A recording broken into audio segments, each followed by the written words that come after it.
Alappuzha Vandanam medical കോളേജിൽ രോഗികൾക്ക് ശ്വാസതടസ്സവും ശാരീരിക അസ്വസ്ഥതയും. ട്രോമ ഐസിയുവിലെ രോഗികൾക്കാണ് ശ്വാസതടസ്സവും ശാരീരിക അസ്വസ്ഥതയും അനുഭവപ്പെട്ടത്. രോഗികളെ മറ്റു വാർഡുകളിലേക്ക് മാറ്റി അഗ്നിശമന സേനയെത്തി ആശുപത്രിയിൽ പരിശോധന നടത്തി. ഷൈജു ചേരുന്നു. ഷൈജു, എന്താണ് സംഭവിച്ചത്?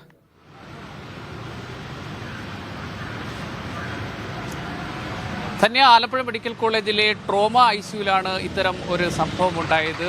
അസ്വസ്ഥത രോഗികൾക്ക് സംഭവിക്കുകയും ശ്വാസതടസ്സം ഉണ്ടാവുകയും ഒക്കെയാണ് ചെയ്തത്. പെട്ടെന്ന് എന്താണ് ഇത് സംഭവിച്ചതെന്ന് അറിയാതെ ആദ്യം ജീവനക്കാർ ഒന്ന് അമ്പരന്നെങ്കിലും പിന്നീട് കാര്യം മനസ്സിലാവുകയായിരുന്നു. ഇവിടെ ശുചീകരണത്തിന് ഉപയോഗിക്കുന്ന ലോഷൻ, ആ ലോഷന്റെ അമിതമായ ഉപയോഗം കൊണ്ടുണ്ടായ സ്മെല്ല് പടർന്നപ്പോഴാണ് ഈ ഐസിയുവിനകത്ത് തന്നെ രോഗികൾക്ക് ശ്വാസതടസ്സം ഉണ്ടാവുകയും അസ്വസ്ഥത അനുഭവപ്പെടുകയും ചെയ്തു. പെട്ടെന്ന് തന്നെ രോഗികളെ അവിടെ നിന്ന് മാറ്റുകയും തകഴിയിൽ നിന്ന് അഗ്നിശമന സേനാ വിഭാഗം എത്തി ഈ ഭാഗം മുഴുവൻ ശുചീകരിച്ചതിന് ശേഷം ഇനി ഒരു പരിശോധന കൂടി നടത്തും. ഈ പരിശോധന കൂടി നടത്തിയതിനു ശേഷം നിരീക്ഷണമുണ്ടാകും. അതിനുശേഷം മാത്രമേ രോഗികളെ ഇങ്ങോട്ട് മാറ്റൂ. ഇവിടെ അസ്വസ്ഥത അനുഭവിച്ച രോഗികളെ പെട്ടെന്ന് തന്നെ തൊട്ടടുത്ത വാർഡുകളിലേക്ക് മാറ്റി അവർക്ക് പ്രാഥമിക ചികിത്സ നൽകി അപകട അവസ്ഥ ഒഴിവാക്കുകയാണ് ചെയ്തത്. യാതൊരു തരത്തിലെ ആശങ്കയ്ക്കും വകയില്ലാത്ത വിധം വേഗത്തിൽ പ്രശ്നം പരിഹരിക്കാൻ കഴിഞ്ഞു എന്ന ഒരാശ്വാസമാണ് ആലപ്പുഴ മെഡിക്കൽ കോളേജിൽ നിന്ന് പറയാൻ കഴിയുക.